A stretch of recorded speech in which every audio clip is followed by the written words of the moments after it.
पिछले 24 घंटे में उड़ीसा में ज्यादातर स्थानों पर हल्की से मध्यम वर्षा दर्ज हुई है।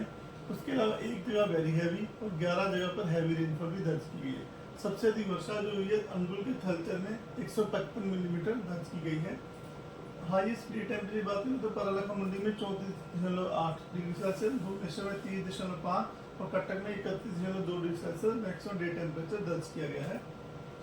अभी तक 1 जून से लेके आज 26 सितंबर तक टोटल जो है 1072 मिलीमीटर वर्षा हो चुकी है, जो कि मानसून की वर्षा अभी भी डेफिसिट -5% डेफिसिट चल रही है। 8 डिस्ट्रिक्ट अभी भी डेफिसिट कैटेगरी में बने हुए हैं।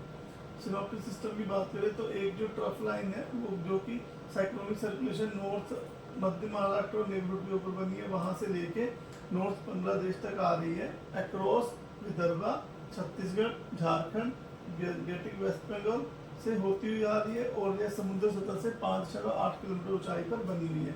तो इसलिए एक ट्रफ की वजह से जो है उड़ीसा के ऊपर सिस्टम बना हुआ है और दूसरा जो सॉदर्ली वेव्स आ रही है, सॉदर्ली विंड्स आ रही हैं, तो उसकी वजह से कोस्टल उड़ीसा में हमारा जो वेदर बना हुआ है। आप बात करते हैं फोरकास्ट की, तो आज डे 1 में कोर उड़ीसा में फेरी वेस्टर्न डिस्ट्रीब्यूशन दिया गया है, जहाँ अनेक स्थानों पर हल्की से मध्य वर्षा होने की संभावना है। उसके अलावा डे 2 यानी 27 तारीख को इंटीरियर उड़ीसा में फेरी वेस्टर्न और कोस्टल उड़ीसा में स्कैटर डिस्ट्रीब्यूशन दिया गया है।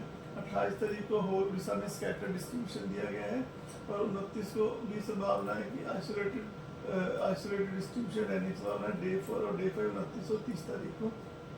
डे 1 में आज कोस्टल उड़ीसा और साथ में सटे हुए कंधमाल, अंगुल, ढेंकनाल, न्यूरवन, क्योंझर, सुंदरगढ़, झारसुगुड़ा, बरगढ़, गोलांगी, नुआपाड़ा इन डिस्ट्रिक्ट में आइसोलेटेड प्लेस पे हैवी रेनफॉल के साथ साथ थंडरस्टॉर्म विद लाइटनिंग के लिए येलो वार्निंग दी गई है।